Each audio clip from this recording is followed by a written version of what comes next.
Hi everyone, I'm Andreas, the designer of Crown Battles.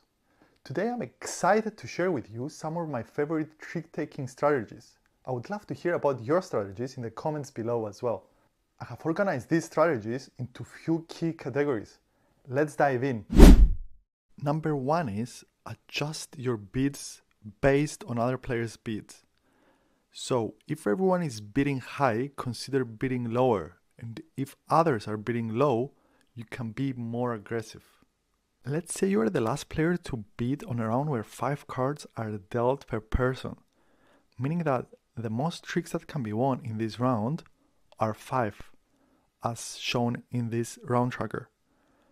In this example, everyone already made their bids and it's 6 already, which is more than the 5 maximum of the round.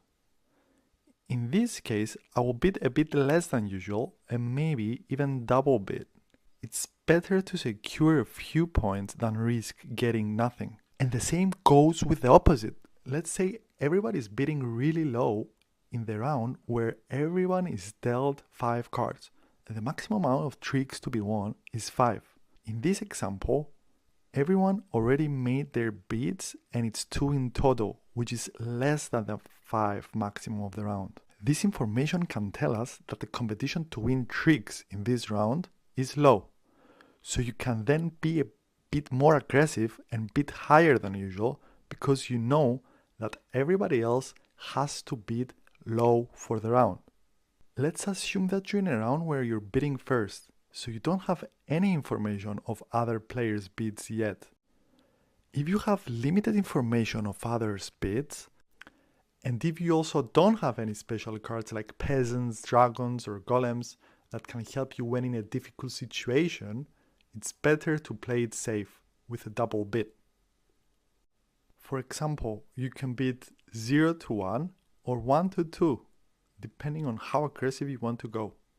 It's better to secure a few points than risk overbidding. With fewer players in the game, your chances of winning tricks with lower cards increases. For example, you can easily bid to win more tricks here, like 3, even if you have weak cards in hand. And the opposite goes with more players. It becomes harder to win tricks. There is more competition, so you will need to be more conservative with your bids and bid a bit less than usual. Track the played cards.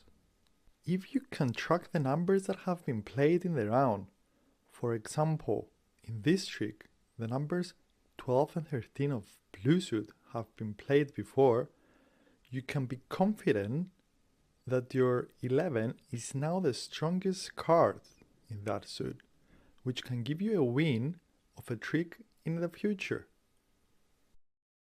Like this trick, for example. Another thing to track is suit shortages. It's good to keep track which players are out of certain suits.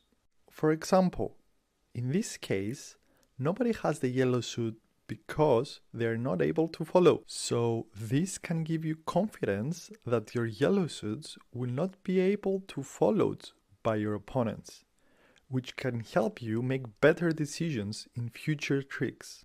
Like in this example here, where you monitor that nobody else has the yellow suit, and this is the case. Another thing that could be helpful to pay attention to is who avoids playing a card on a suit by using a peasant. For example, in this case, if someone starts with a high card and another player uses a peasant, this move indicates that they are trying to protect a card in that specific suit. And as you can see here, they were indeed trying to protect the number 11 of the blue suit to use it in another trick in the future. It's good to save your peasant cards for critical moments.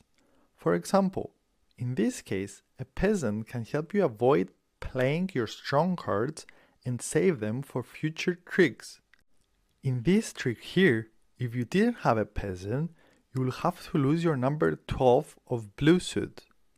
If the highest cards in a suit haven't been played yet, for example in this case, someone starts with a 3, don't play your number 11.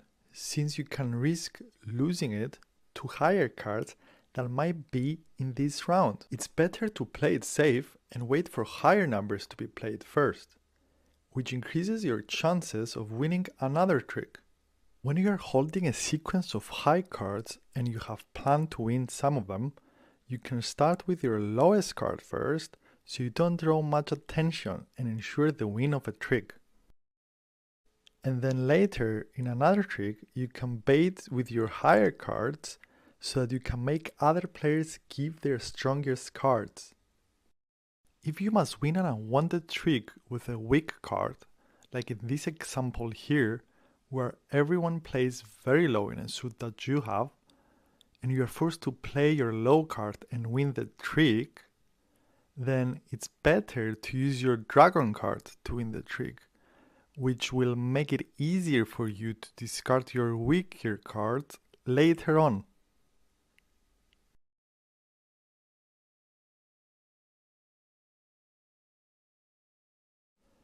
If you have multiple trump suits in hand and some of them are weaker ones, you can lead a trick with a low number trump suit and force all other players to give away some of their trump suits or even a power card like a dragon or a golem.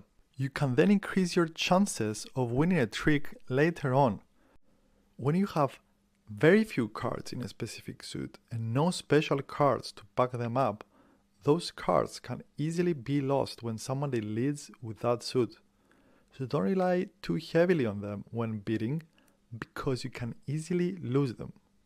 For example, in this case, you will be forced to play your number 12 and lose the trick because you can't protect it in any way.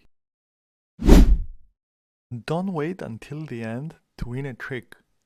If you wait too long to win a trick, there is a high chance that you won't get the suit you want. For example, if someone else starts the last trick, you will have low chances they lead with the suit that you need, and you might left without winning the trick.